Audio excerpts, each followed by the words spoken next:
They called me forgetful, unfit, better watched than trusted. My son looked away. My daughter-in-law looked pleased. They came with a page to fix everything. They forgot the page I wrote before they ever tried, and tonight it would find its voice. If you were in my place, what would you do? Tell me in the comments. I read every single one. And don't forget to like this video, share it with others, and subscribe to the channel so you won't miss the next story. I have always lived by routine. Routine keeps a man honest and keeps him sharp. Every morning I open the little pill organizer on the kitchen counter. Monday. Tuesday, Wednesday, each box filled the night before. I never miss a dose, never double count. I set my watch by it. On the fridge, I keep the calendar taped up. Doctor's appointments, Medicare checkups, even the day the property tax is due, all written clearly in black marker. Neighbors sometimes joke I run my life like a military schedule. Maybe so, but when you're 72, discipline is proof that your mind is still your own. That night, the kitchen smelled of stew. David sat across from me, his phone lighting up every few seconds.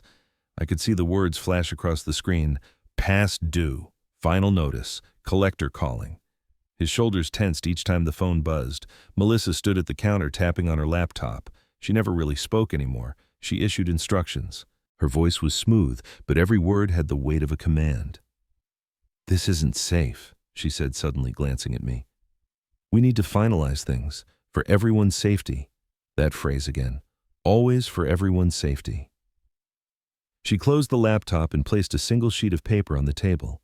Her movements were precise, rehearsed. She slid it across the wood like a dealer sliding a card. I looked down. The heading read, "Codicil," a so-called update to my will. Except it wasn't mine. I hadn't asked for it, and it didn't look anything like the careful documents my lawyer had prepared with me. Melissa tapped the page with her manicured nail. "It's simple. Just sign here and we'll all be secure. Takes 5 minutes." I studied the paper. There were no witnesses, no notary. Just her language carving my estate into pieces that left David more, left Melissa more at everyone else's expense. "I'm not comfortable signing this right now," I said. Calm, clear. No excuse about confusion, no act of forgetfulness. Just truth. Melissa frowned, the kind of frown people wear when they think you're being stubborn on purpose. "It's just 1 page, Dad, for everyone's safety." 5 minutes, that's all. I glanced at David. He wouldn't look at me. His thumbs rubbed the edge of his phone, his jaw tight. "Just sign," Melissa pressed. Her tone shifted sharper now. Not suggestion, not request, command. The kitchen clock ticked in the silence. Tick, tick, tick. I looked at David again. His eyes darted toward me, then away. Finally, he whispered, his voice trembling, "Dad, I thought this was the only way to save the family. The bills, the calls, they won't stop. Melissa said this would fix everything." His eyes glistened. He wasn't scheming. He was drowning. My heart clenched. My son desperate, clinging to the wrong rope. I set the pen down. "I'm not signing tonight." Melissa's lips pressed thin. She slid the paper closer anyway, her finger tapping the blank line for signature. 5 minutes. That's all it takes. Just 1 signature. Melissa leaned in, her eyes fixed on me the way a hawk fixes on prey. 5 minutes. "Dad, if you love your son, you'll do this. It's not a big deal." But it was a big deal. Everything about it screamed trap, no witnesses, no lawyer present, no notary, no one neutral to confirm I signed willingly. Just Melissa's urgency, her false sweetness hiding a blade. David shifted uncomfortably. His knee bounced under the table in nervous rhythm he used to have as a child when waiting for bad grades. Now it returned only worse. "Melissa," he started, his voice cracked, "maybe we should just—" She cut him off with a glance so sharp he fell silent. The air grew heavy. Melissa set her phone on the table screen, glowing timer app open. 5 minutes, she said, tapping the start button. The countdown began to flash. 4:59, 4:58. My chest tightened, not from fear but from rage. Rage at the manipulation, the audacity of treating me like a child, like a liability in my own house. "Dad." "Please," David whispered again. His eyes darted between me and the ticking numbers on the phone. We just need this. Just sign and it'll all be easier." I stared at him. My boy, once full of laughter, now cornered by debt and his wife's pressure. He wasn't asking out of greed, he was begging out of despair. And yet his silence when Melissa pressed me had cut deeper than the collector's calls ever could. I placed my hand flat on the paper, not to sign, to hold it still. My voice came out low, steady, sharper than any signature could be. I said no, not tonight, not like this. Melissa's timer kept blinking down 3:12, 3:11, but her smile cracked. Her nails tapped harder against the table. You don't understand, she hissed. Without this, everything you've done, everything you've built, it's all at risk. I looked her dead in the eye. Everything I've built doesn't need your 5 minutes. It needs honesty. And this, I tapped the page, this isn't honest. The kitchen fell into silence except for the ticking clock and the faint buzz of the timer. David slumped his shoulders, folding inward. Melissa's jaw clenched. She snatched the page back, stuffed it into her folder with a snap, and stormed out of the room.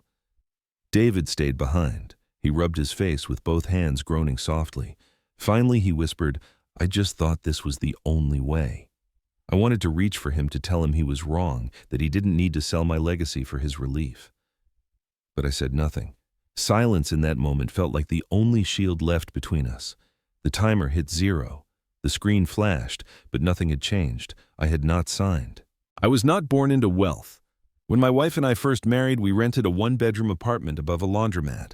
The front door stuck in the summer and rattled in the winter. At night, we fell asleep to the hum of dryers and the clink of coins. We had 1 wobbly table, 2 folding chairs, and a mattress we carried up the stairs ourselves. Still, she would light a cheap candle after dinner and say, "Smell that, that's a home." I learned early that love can turn a small place into a big life. We worked every hour we could find. She pulled double shifts as a nurse's aide, lifting patients twice her size and humming under her breath to keep them calm. I picked up whatever paid hauling boxes at the wholesale market, driving deliveries, cleaning offices after everyone else went home. On Fridays, we spread our pay stubs on that wobbly table and stacked cash into envelopes, rent, groceries, savings. We named the smallest envelope Someday. When it had only $3 inside, we still called it Someday. Our first car was a rusted sedan we bought from a neighbor who was moving away. It coughed on cold mornings and leaked in the rain, but it got my wife to work and brought me home after midnight. We kept a towel under the passenger seat to catch the drip that formed near her feet. Whenever I apologized, she'd tuck the towel in just right and say, "The engine runs, doesn't it?" Then we're fine. Years passed, and Someday grew teeth. We bought a little house on a quiet street, the kind of place with kids' bikes in the yards and a mailman who knew everyone's name. The paint peeled, the lawn was patchy, and the fence leaned like it needed a nap.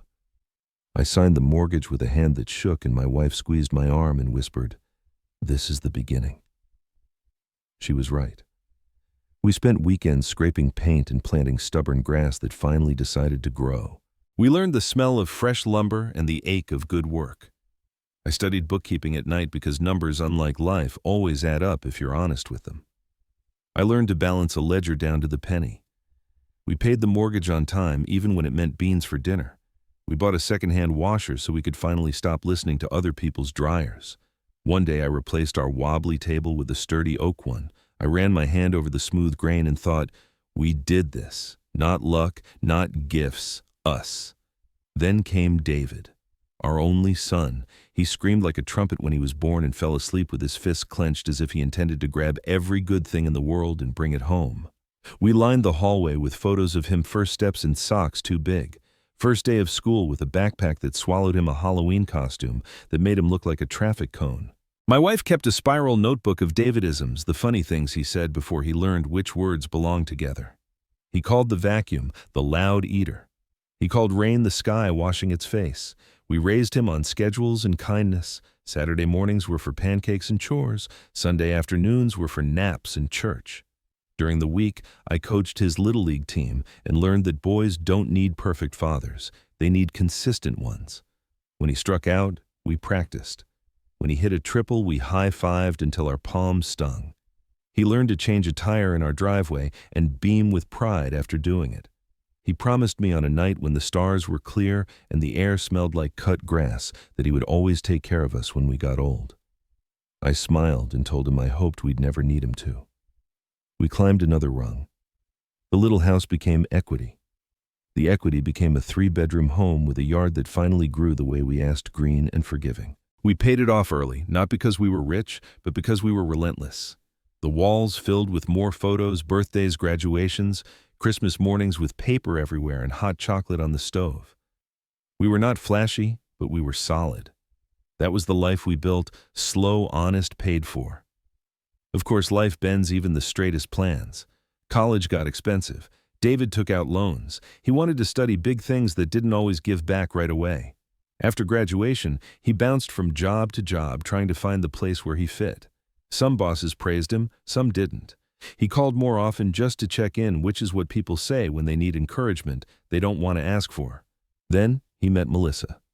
At first we welcomed her. She was polished and sure, the kind of person who keeps a calendar in her head and a tone that sounds like a policy. She dressed like a decision. At Sunday dinner, she asked tidy questions and rarely waited for messy answers. My wife whispered to me in the kitchen, smiling but wary. She talks like everything's a contract. I laughed then. I don't laugh at that line anymore. After the wedding, David changed in ways that were small at first, a tighter jaw, shorter laughs, new bills that seemed to multiply when the mail arrived. Collectors started calling during dinner, and David would step outside to answer, pacing the porch with his hand over his eyes, as if the sun could be blamed for everything. He was still our boy, but he was shrinking like a shirt put through too many hot cycles. Melissa did not shrink.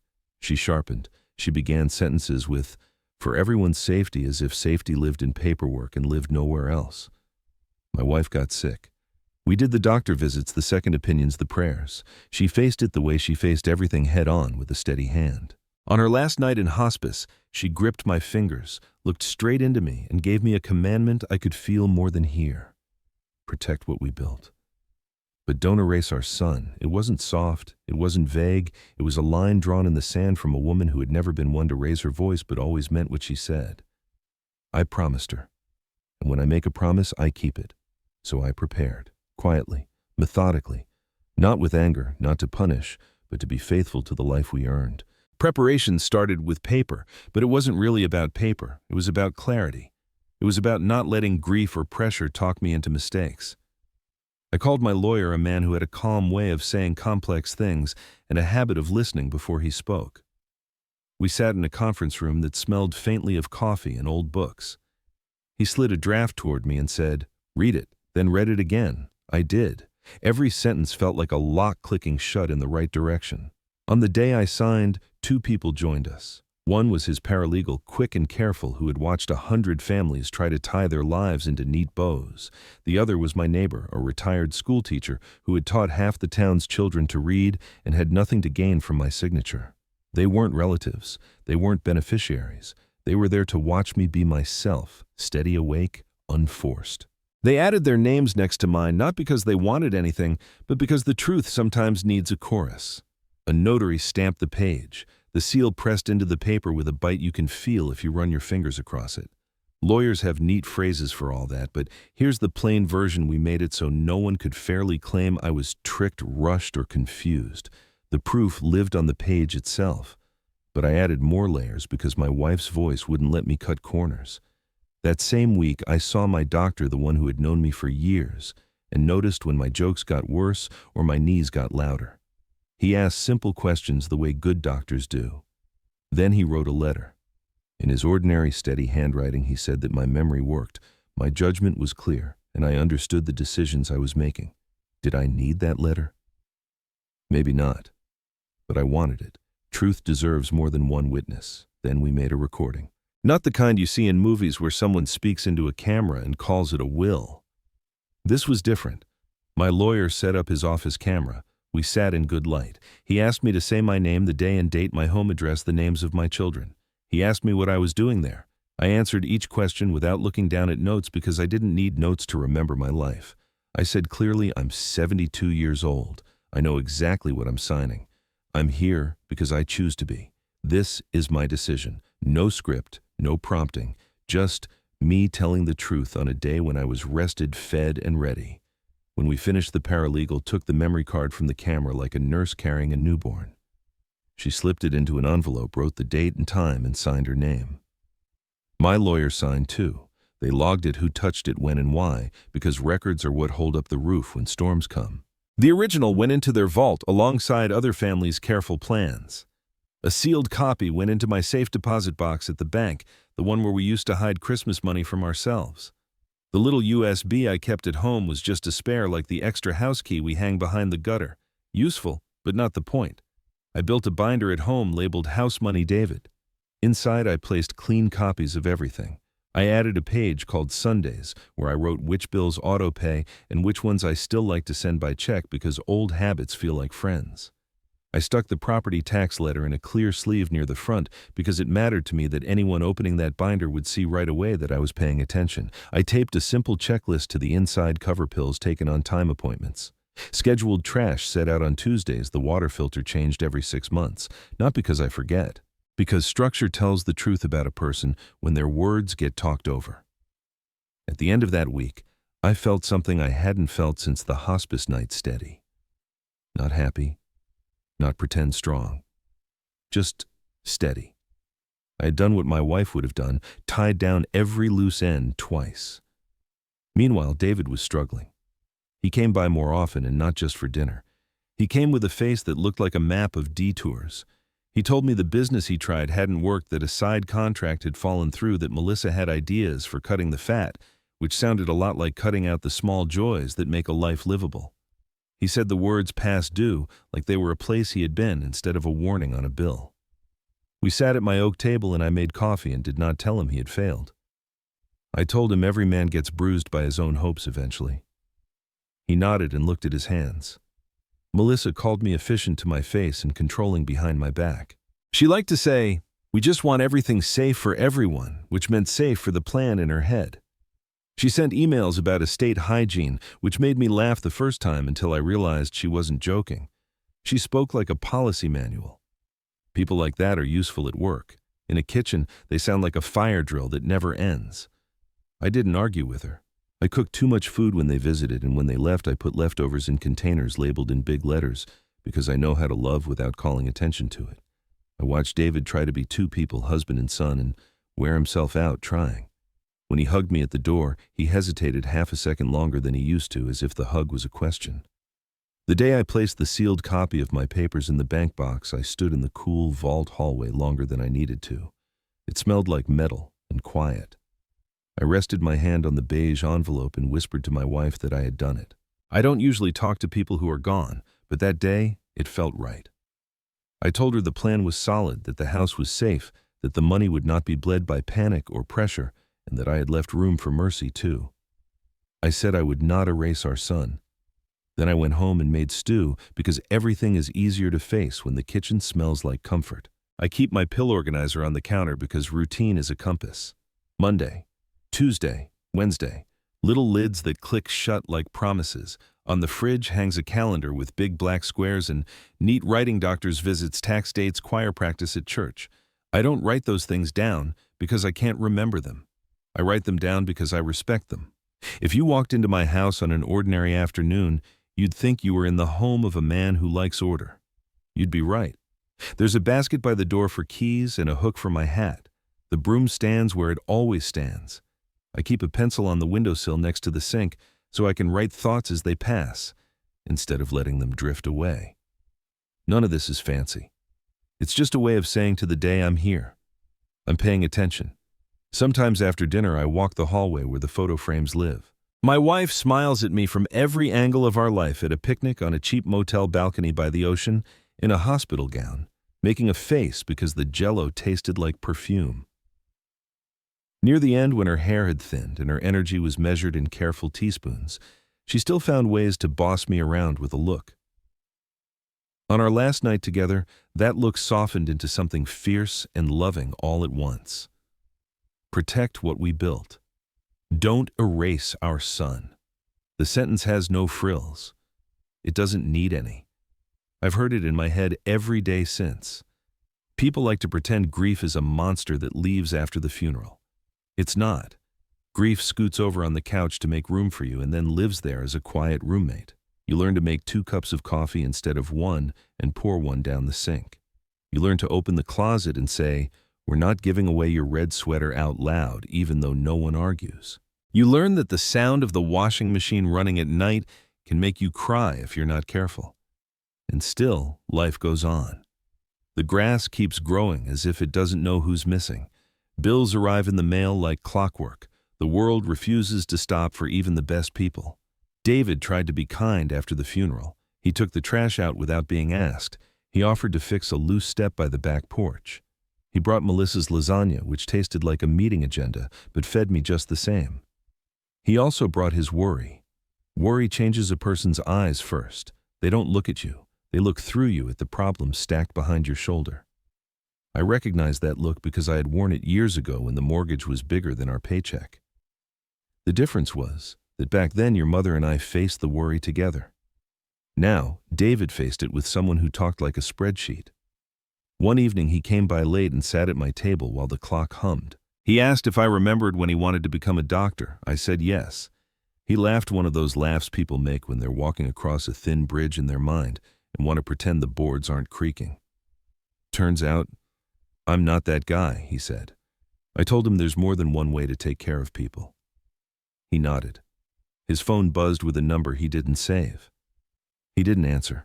After he left, I opened my binder and added a page titled, "What to Do If I Get Sick." It wasn't long. It said, call the lawyer, call the neighbor, call the pastor. It said where the insurance papers live and how to get to the safe deposit box. It said that David would get some things, but not everything, and that this was not punishment, it was structure. It said, mercy goes further when it's measured. I know what some people think when they hear a father talk like this. They think he's cold. Maybe I used to think that too. But I learned in the hospice hallways that love has to build a fence or it gets trampled. You don't keep wolves out with wishes. You keep them out with gates that don't swing open just because somebody leans on them hard enough. Melissa visited less without David, and when she did, she walked through rooms like an inspector. She straightened picture frames that weren't crooked and asked where I kept certain papers in a tone that made me want to move the papers somewhere else.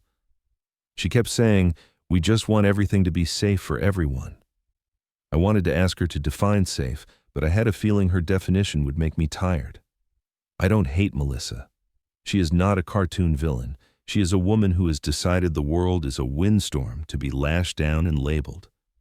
That kind of certainty can be helpful when you're planning a conference. In a family, it turns kitchens into courtrooms. It makes quiet men like me feel like we're on trial for preferring decency to speed. In the weeks before everything went sideways, I did small, ordinary things to steady myself. I cleaned the gutters, I oiled the hinges, I wrote a note to the grandkids explaining why the cookie jar is always full, even though sugar is supposedly the enemy because cookies borrow joy from the future and give it to you right now. I wrote letters to David that I didn't send trying to say hard things in soft ways. I tore them up because I didn't want words to do damage that love needed to repair later. Then came a Tuesday that began like any other. I watered the plants and checked the mailbox and waved to the neighbor boy who rides his scooter too fast for his age. I made soup and set out bowls. That night, when Melissa placed a single sheet of paper on my table and said it would make everything safe, I felt the floor tilt. Not because I didn't expect pressure someday. I did. The tilt came from the timing, the after-dark hush, the way she said 5 minutes as if time belongs to her, the way David couldn't meet my eyes. Storms don't always announce themselves with thunder. Sometimes they arrive with a paper sliding across wood. I didn't sign that night. You already know that part, but to understand why I could sit there with a calm voice and say, no, you have to know the weight I had added to the other side of the scale, the signatures that had witnesses, the letter from my doctor written in plain words, the recording where I looked straight into a camera and said the truth with both feet on the floor, the sealed envelopes sleeping in quiet places where panic can't reach. That is what backstory really means, not a pile of old scenes, but the reasons a man can hold his ground when someone sets a timer in his kitchen and tells him 5 minutes will change everything. There is a difference between mistrusting a person and mistrusting a moment. I never wanted to mistrust David. He is my son. I carried him on my shoulders until my back complained. I taught him to drive and held my breath when he merged onto the highway for the first time. I sat through school plays where he had 3 lines and clapped as if he had written the script. Love like that doesn't vanish because a grown man makes a handful of bad choices and marries a woman who talks like a contract. But I did mistrust the moment, the late hour, the empty signature line, the way Melissa said the word safety like a brand name. I left room for David in my plans, not because he earned it with perfect decisions, but because mercy is part of the inheritance too. If you leave your children only money, you've left them something that can be spent. If you leave them mercy, you've taught them what to do with money and with mistakes. My wife knew that. Her last sentence to me holds both shields at once: protect and don't erase. That's a hard balance. It requires a spine and a soft place in the same man. Sometimes, late at night, I ask the empty room hard questions. Did I make David too soft? Did I rescue him from consequences so often that he never built calluses of his own? Did I make it easy for him to bend when Melissa pushes instead of helping him learn to push back with kindness? A father's guilt can talk you into foolishness if you let it. That's why I wrote things down and asked witnesses to stand next to me so my better self would be harder to argue with later. I also tried to remember the pieces of David that are still good and bright. He helps strangers push their stalled cars without posting about it. He cries during the sad parts of movies and pretends he doesn't. He used to shovel the neighbor's sidewalk when it snowed before the sun came up. People are not their worst week. They are not their worst decision. They are a long line of choices, and sometimes the line can turn back toward the right road with one brave conversation. I held on to that thought as if it were a rung in a ladder. But hope is not the same as permission. If someone asks to borrow your hammer, you don't give them the whole toolbox and the deed to the shed. You hand them the tool they need and watch the nails go in straight. That is what I tried to put into my will: generosity guarded by wisdom. I gave David enough to feel my love and not enough to drown in it. I gave other parts to places and people who will stand when I cannot. I wrote instructions in clear sentences so that even a hurried person could not pretend the meaning is fog. On the last quiet afternoon before the kitchen scene, I sat at the oak table with a yellow pad and wrote down everything I wanted the world to remember about me if my voice ever shook or went missing. I wrote that I rise early because mornings treat you better if you greet them first. I wrote that I sweep my porch because clear thresholds help a man walk straight. I wrote that I fold dish towels the same way every time because small order makes room for big kindness. Then I wrote a sentence I underlined: I know what I'm doing. It looks too simple on the page, but simple truths are the hardest to deny. I walked to the hallway and touched the frames with my wife's pictures. The one where she's laughing with her head thrown back remains my favorite because she didn't pose. She lived. I told her I was ready for whatever came next and that I would not be ugly when the test arrived. She disliked ugliness in the way people speak more than in the way things look. If you can't say it clean, she would tell David when he tried to weasel out of trouble, then don't say it at all. I promised her I would be clean. Then I checked the simple things: trash to the curb, porch light bulb, good pills set for morning, calendar square marked for the doctor's follow-up. I brewed tea and set 2 cups out by habit and put one away when the kettle sang. I looked at the clock above the fridge and listened to it tick, a steady song that means everything is still in place. I believed it. Maybe I needed to. When Melissa slid that paper across my table with the calm certainty of a person who thinks families can be arranged like office furniture, I felt the calm leave the room. The air thinned. David's shoulders folded. The word safety fell between us like a brick that wasn't part of the house your mother and I built. I looked at the blank line and saw not a signature space, but a hole. And because of all the hours and envelopes and quiet routines that came before, I was able to say the strongest small word a man can say when the moment is wrong: no. No, because my yes already lived elsewhere, in a vault, in a bank box, in a video, where my voice didn't shake in the eyes of a doctor who had watched me remember what matters, in the careful signatures of people who didn't want a thing from me except the truth. No, because love needs fences. No, because I had promised a woman who loved me with her whole practical heart that I would not let panic write our legacy. That is the backstory. Not the credits at the end of an old movie, but the reason a 72-year-old man can sit up straight at a kitchen table and keep his hands from shaking when a timer starts counting down. The reason I could hear the clock, not the countdown. The reason I could look at my son with softness and at his wife with clarity and tell the difference between help and harm. Soon the storm would try the windows and the door.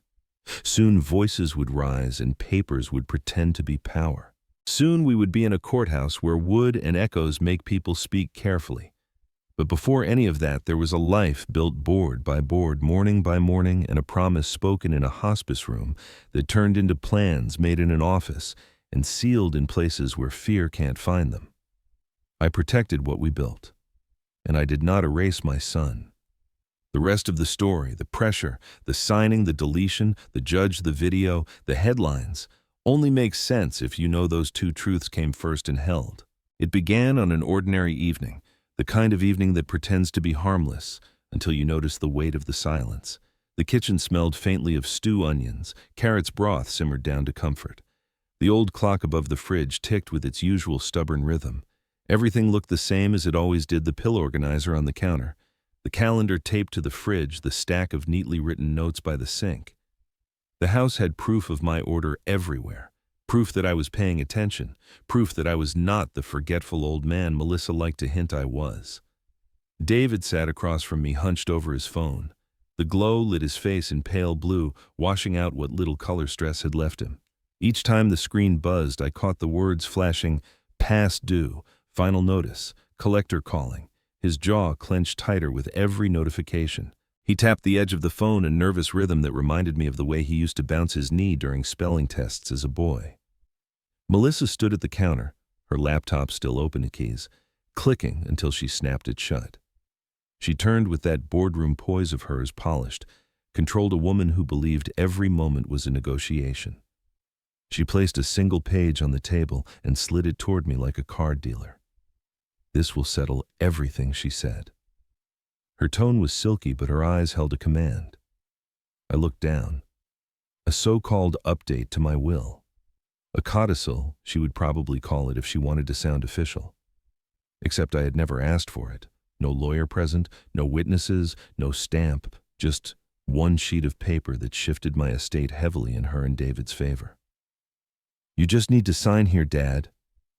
Melissa pressed her manicured nail, tapping the line at the bottom. "It's simple, safer for everyone." That word again, safe. To her, safety meant control. I leaned back, studying her face. "I'm not comfortable signing this right now." Her lips tightened. "It's one page, 5 minutes. You'll barely notice." The clock ticked louder in the pause. David kept his eyes glued to his phone thumb, rubbing the edge as though it might smooth away the overdue notices. Finally, his voice cracked the silence. "Dad, I thought this was the only way to save us. The bills, the calls, they don't stop. Melissa said this would fix everything." His words weren't sharp. They were desperate. My son wasn't scheming. He was drowning. Melissa slid her phone onto the table. The screen glowed with a timer app. She tapped it, and the numbers began to count down. 5 hours, 4:59, 4:58. 5 minutes, she said softly, like a nurse with a scalpel. The room shrank. My chest tightened, not with confusion, but with rage at the audacity. The kitchen where we once celebrated birthdays, where David once blew out candles and smeared frosting on his cheeks, now felt like a courtroom. My seat was the witness stand, and Melissa was both prosecutor and judge. I placed my palm flat on the page, not to sign, but to keep it from sliding further. "No," I said, slow and steady. "Not like this." Melissa's smile cracked. The timer blinked down. 3:54, 3:53. A silent metronome of pressure. She leaned closer. "You don't understand. Without this, everything you've worked for could be tangled, contested, lost. Do you really want your legacy in chaos?" Her words stung, but not because they were true, because she said them as though I hadn't already thought of every possibility, hadn't already built safeguards my wife would be proud of. David finally lifted his eyes, pleading, "Please, Dad, just do it. For me, for the family." I looked at him, my boy who once promised never to leave us. His shoulders sagged under debt and shame. He was asking for relief, not betrayal. But relief bought with dishonesty is no relief at all. "Everything your mother and I built doesn't need 5 minutes of panic," I said firmly. "It needs honesty." And this, I tapped the page. "This isn't honest." The timer glowed. 2:12, 2:11. Melissa's nostrils flared. She snatched the paper back, stuffed it into her folder with a snap, and stood so fast her chair scraped the floor. Without another word, she stormed out, heels clicking sharp on the hardwood. David stayed. His hands covered his face, his voice muffled. "I thought this was the only way." I wanted to reach across the table to remind him he was still my son, still worthy of mercy. But I didn't. Silence was my shield. The timer hit 0. The phone beeped, but nothing had changed. I had not signed. For the next few days, the house carried a new kind of silence, the silence of people who think they have already won. Melissa floated from room to room with the sharp calm of a queen who believed her kingdom was secured. She adjusted photo frames, restacked bills into neat piles as if the furniture already belonged to her. At dinner, her voice dripped with satisfaction. "Well, at least things are in order now," she said, her fork tapping her plate. David tried to smile, but it came out crooked. His shoulders seemed lighter, though, as if the single scratch of my pen had lifted the weight of every collector off his back. He laughed at a joke on television the first time in weeks. He walked taller, moved easier. To him, the paper meant breathing room. They forgot what I had not. Melissa poured wine one evening, her tone theatrical. "To certainty," she said, raising her glass. David clinked his half-heartedly. His eyes still flickered with doubt, but her certainty filled the room like smoke. I sat at the same oak table, hands folded, watching them toast. My stew cooled in front of me. Melissa thought my silence was surrender. She mistook restraint for defeat. But the truth was simple. That paper she guarded so tightly, it was nothing more than a scrap. No lawyer, no witnesses, no notary, no neutral eyes to confirm my choice. Just Melissa's pressure, David's silence, and a pen in the wrong place at the wrong time. She called it a codicil. The law would call it void. I repeated it in my mind like a prayer. A kitchen signature without witnesses is no signature at all. The irony almost made me smile. They thought they had cornered me. They thought my estate, my home, my savings had been trapped in their hands. But the page I had signed, first the page with witnesses, with proof, with honesty, that page still breathed beneath the surface. One night, David stayed behind while Melissa went to the car. He leaned against the doorframe, rubbing his neck the way he did as a boy after a bad baseball game. "Dad, I know it wasn't right the way she pushed, but I didn't see another way. You don't know what it's like to have the phone ring every night to hear the word collection until it makes you sick." When she said 5 minutes could fix it, his voice cracked. I wanted to believe her. I looked at him, my boy who once begged me to push him higher on the swing. His eyes shimmered with shame and hope twisted together. "You don't fix a drowning man by handing him a stone," I said quietly. He swallowed hard. "So it's no good." "That paper?" I shook my head. "A piece of paper signed in a kitchen without witnesses, without honesty, is no good at all." Relief and fear wrestled across his face. He nodded once and slipped out the door without another word. Melissa returned, humming to herself, folder tucked under her arm like treasure. Let her hum, let her strut. She didn't realize that her victory was already dust, because the law cares less about triumph than it does about truth. Conflict. Part 3, 900 words. The kitchen table paper lived in Melissa's folder like a trophy. She guarded it as if it were gold, sliding it out to reread the words, smoothing the crease like she was polishing silver. David watched but said nothing. Relief had wrapped itself around him like a thin blanket. It covered just enough to make him believe he could sleep, but not enough to keep out the cold. Then one afternoon, the front door opened and in walked my attorney. Calm, steady, a man who never needed to raise his voice to be heard. He carried a leather folder under his arm and set it on the oak table with care, the way one might set down a gavel before a trial. Melissa's smile faltered. "What's this?"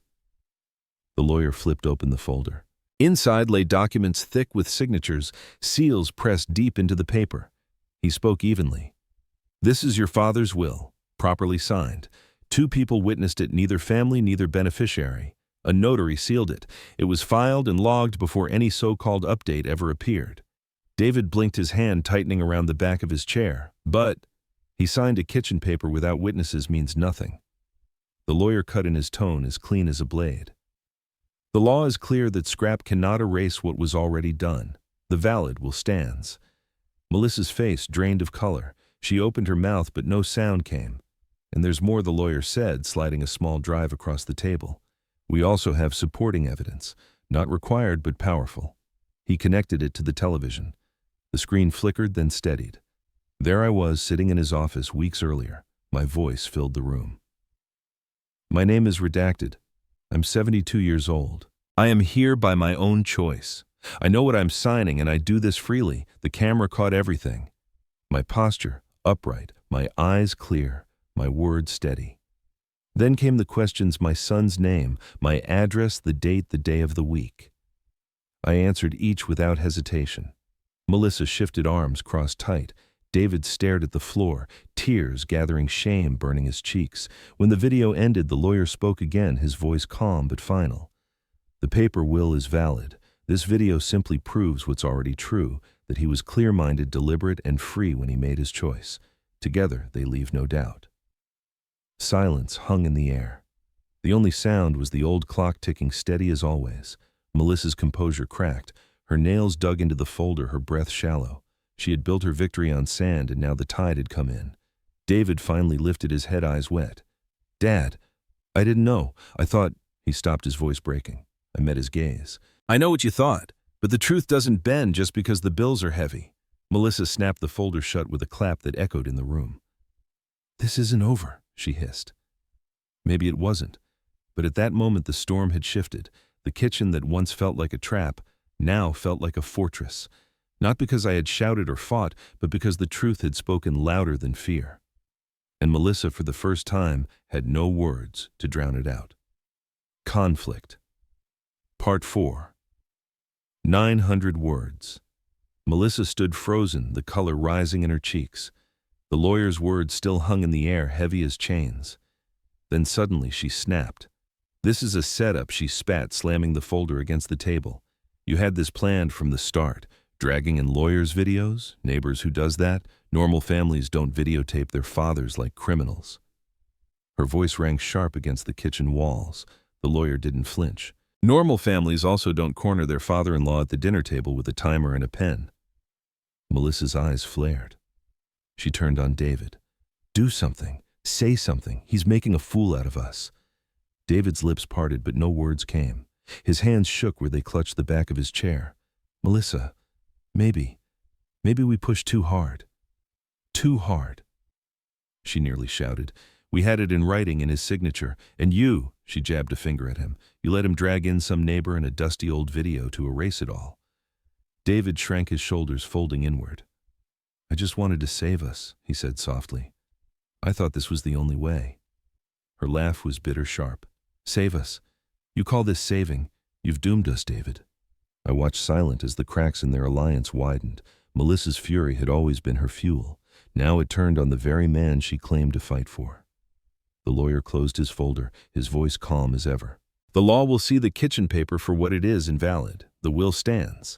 My client's wishes stand. This matter is not up for debate." Melissa stormed toward the door, her heels hammering the floor. At the threshold, she spun back, her voice shrill. "This isn't finished. I'll fight it in court. I'll fight it in the papers. But her words tumbled into the ticking of the clock. She slammed the door behind her. The house exhaled. David remained staring at the floor. He looked like a boy again, caught after a lie, terrified of the punishment, but more terrified of losing love.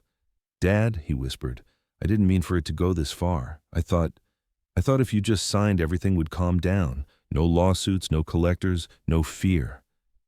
I studied him, my son, who carried both my hope and my disappointment in equal measure. "Fear doesn't leave when you feed it," I said. "It just comes back hungrier." He nodded, tears in his eyes. For the first time in weeks, he looked at me without Melissa's shadow stretching across his gaze. The lawyer left quietly.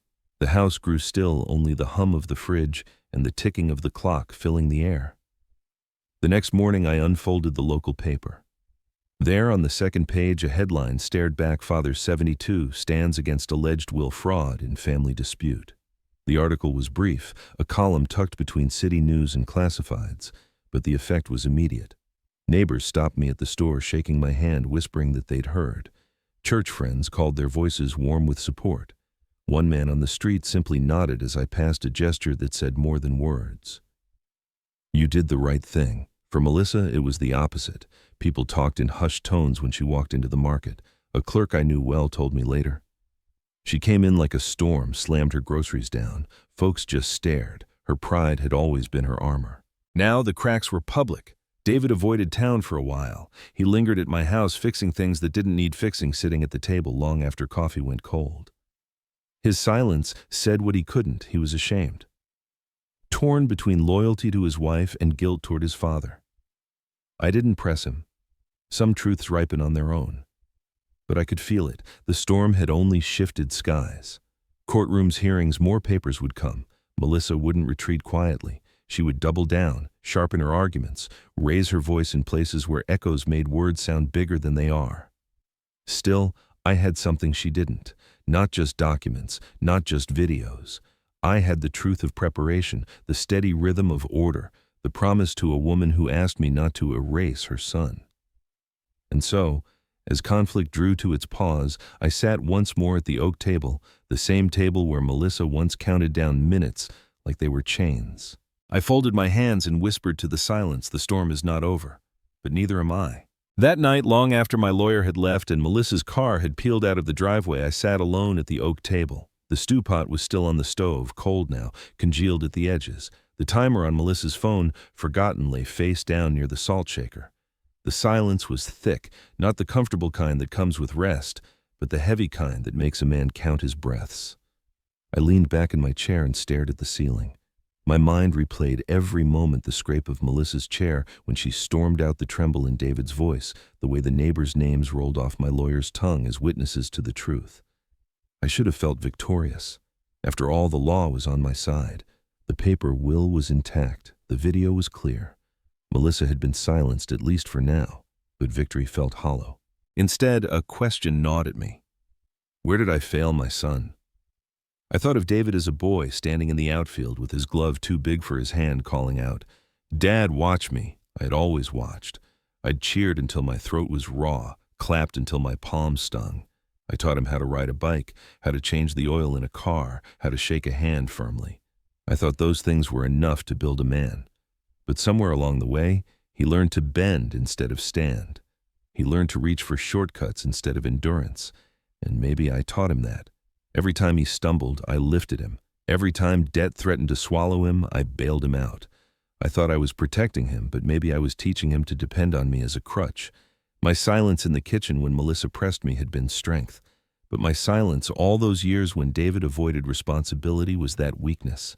The house creaked as the night deepened. I poured myself a glass of water and held it with two hands, steadying the slight tremor.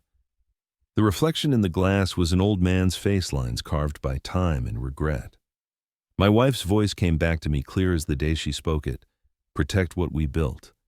But don't erase our son. I had done the first. Every safeguard, every document, every signature was proof that I had protected what we built. But the second commandment, that was harder. Because how do you protect your legacy without erasing the boy who keeps trying to spend it away? How do you draw a line without cutting someone off completely? David's eyes haunted me, the shame, the relief, the desperation. He wasn't evil.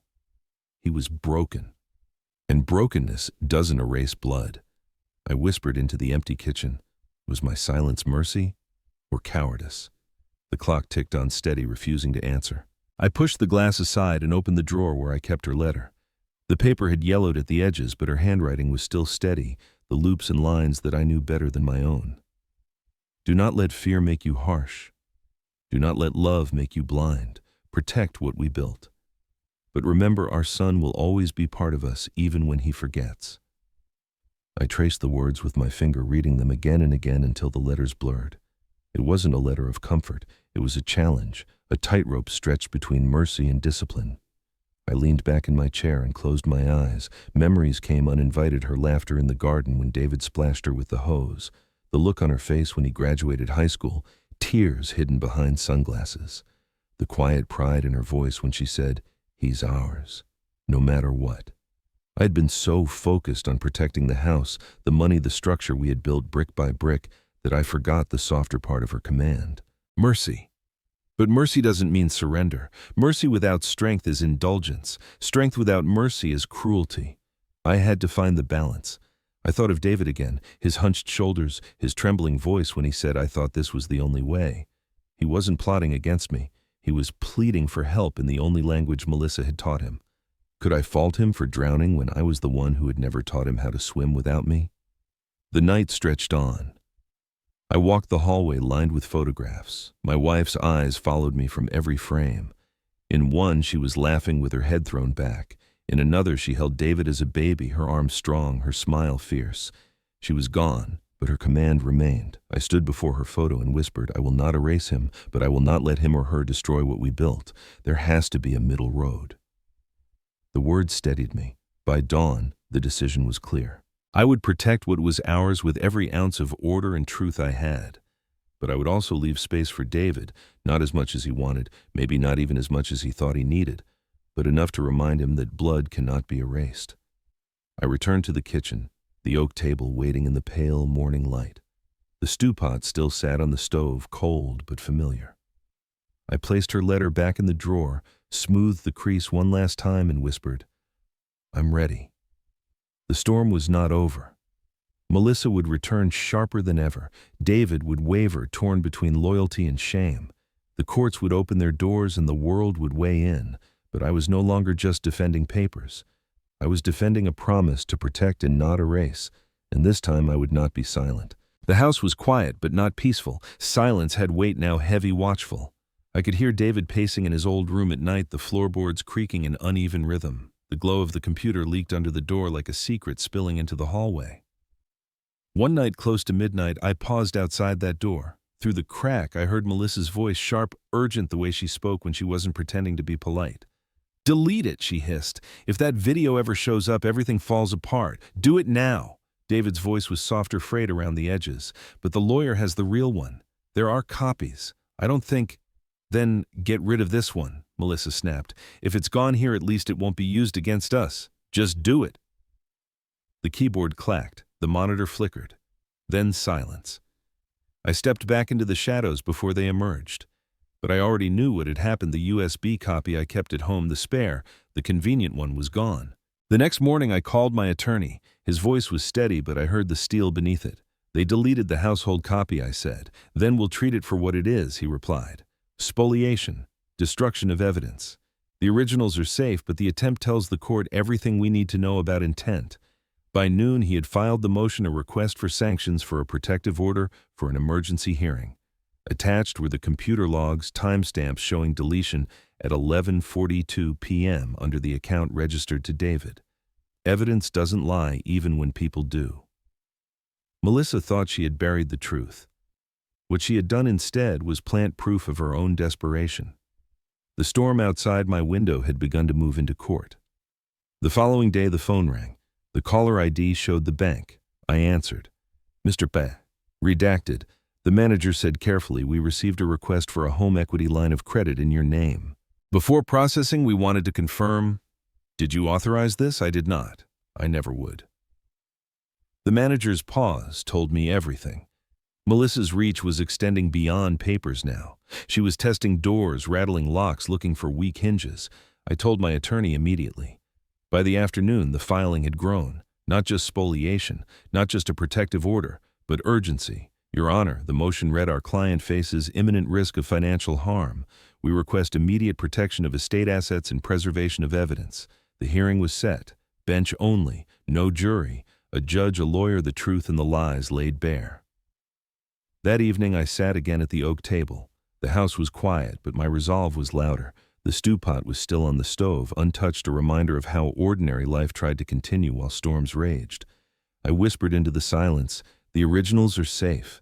They can delete every copy in this house, but they cannot erase the truth." For the first time in weeks, I felt the faint trace of relief.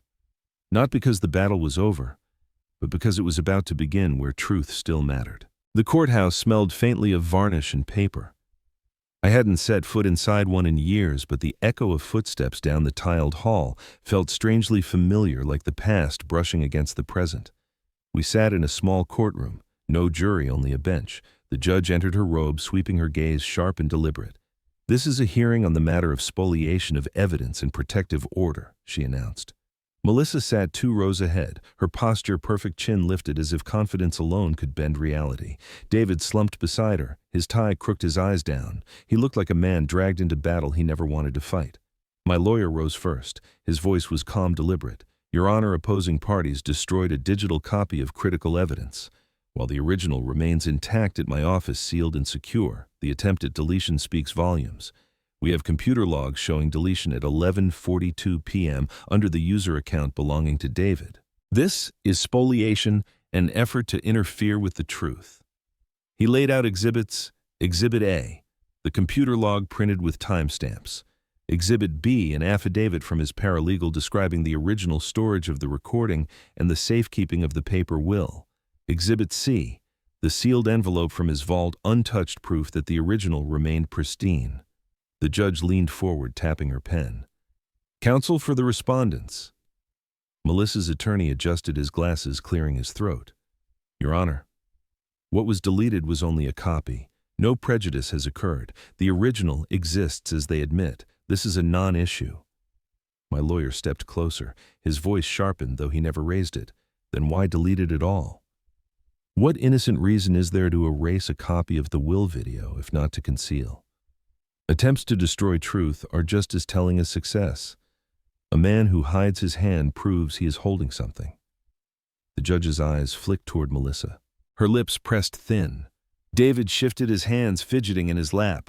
Finally, he whispered something I could barely hear, but the judge caught it. She told me to. The words cut through the room. Melissa's head snapped toward him, eyes blazing, but the damage was done. The judge tapped her pen again, once, twice.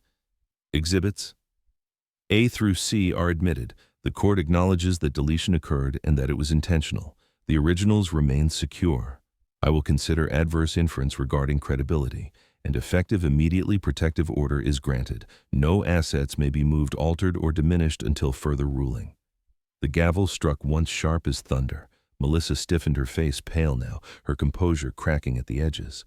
Her hands clutched the folder in her lap, knuckles white. David finally looked up at me. His eyes brimmed with shame, but also with something else, relief. For once, the burden wasn't his to carry alone. As the judge stood to leave, Melissa hissed under her breath, loud enough for me to hear, "This isn't over. Maybe not." But in that moment, the tide had turned. We filed out into the hallway. No reporters yet, just the quiet shuffle of lawyers and clerks. Still, I felt the ripple. Melissa's mask had slipped, and David's whisper had broken the illusion she'd worked so hard to maintain.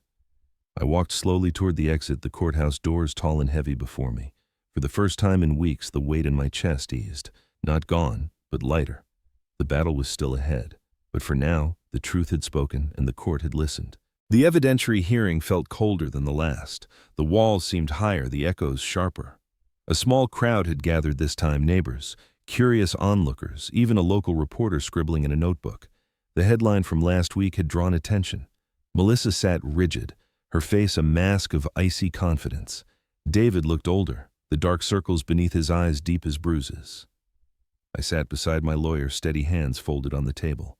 The judge called the session to order. My lawyer began.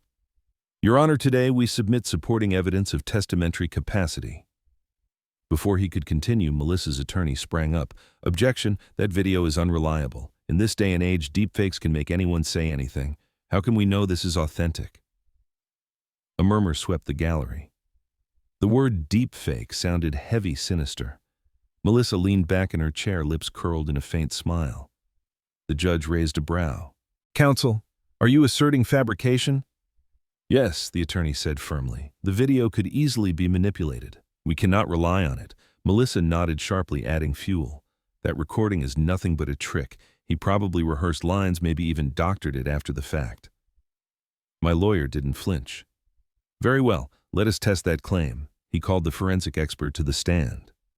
A quiet man in a gray suit stepped forward, carrying a laptop and a stack of reports. His voice was calm, deliberate. The recording in question was made on the law firm's own camera. At the moment of creation, a unique digital fingerprint was generated. We call it a hash. If even one frame, one sound, one pixel had been altered since that day, the fingerprint would not match, but it matches perfectly. The file is unchanged. The judge leaned forward. So your testimony is that this video is authentic? Yes, Your Honor, without question. Any claim of deepfake is unfounded. Melissa's face drained of color. She shifted in her seat, then shot David a venomous look. He stared at his lap, cheeks burning. The expert continued, holding up the sealed envelope. This is the original memory card, untouched since the day of recording. Every transfer, every handoff has been logged. Nothing has been altered. Silence followed. The truth was plain. The judge nodded slowly. Exhibit admitted. The will and the video stand. The gavel struck once. Final. For a moment the room was still, then Melissa snapped. She slammed her folder shut, papers spilling across the table. Her voice broke into a shriek that echoed off the high ceiling. "This is your fault, David. You should have handled it. You let him humiliate us in front of everyone." Gasps rippled through the gallery. The reporter scribbled furiously. David froze, humiliation burning across his face as whispers spread. "Enough," the judge barked, slamming the gavel again. "This court is adjourned." But the damage was done. Melissa's composure shattered in full view of the community. The image she clung to, controlled, polished, superior, crumbled into fury and blame. I sat quietly watching. Not gloating. Not triumphant. Just steady. Later, outside the courthouse, a neighbor touched my shoulder. "We read about it. You did right." Others nodded, some shaking my hand, some just looking at me with quiet respect. The truth had left the courtroom and entered the town. That night at the oak table, I opened her letter again. I whispered, "It's done." I protected what we built. And I did not erase our son, because even in the ruling, even in the storm, I left something for David. Not as much as Melissa wanted, not as much as he dreamed, but enough. Enough to remind him that mercy is not weakness. I turned to him in court and said, "Betrayal wounds, but blood is blood. My will stands, and in it you still have a place." He met my eyes through tears. For the first time, he didn't look away. And in that moment, I felt my wife's presence, not in the courtroom, but beside me, whispering the words she left behind. "Protect what we built. But don't erase our son." I'd done both. If you were in my place, what would you do? Tell me in the comments. I read every single one. And don't forget to like this video, share it with others, and subscribe to the channel so you won't miss the next story. Stay safe, drink water, and take care of yourself. Thank you for watching.